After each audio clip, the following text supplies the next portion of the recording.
2026 වෙලත් ඔයා තාමත් iPhone එකක්ද පාවිච්චි කරන්නේ.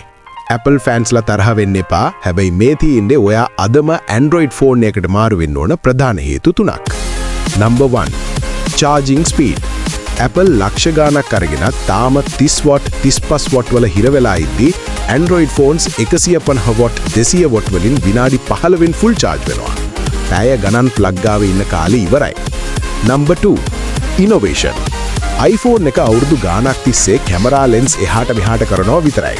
හැබැයි Androidලා triple foldable screen under display camera ගෙනල්ලා අනාගතයටත් ගිහින් ඉවරයි. Apple හැමදාම late. Number 3. Freedom. iPhone එකක් ගත්තම ඔයා Apple ලගේ හිරකාරයෙක්. උන් දෙන දේ විතරයි පාවිච්චි කරන්න පුළුවන්. හැබැයි Android කියන්නේ නිදහස. කැමති විදිහට කස්ටමයිස් කරන්න ඕනම app එකක් side load කරන්න ඔයාට පුළුවන්.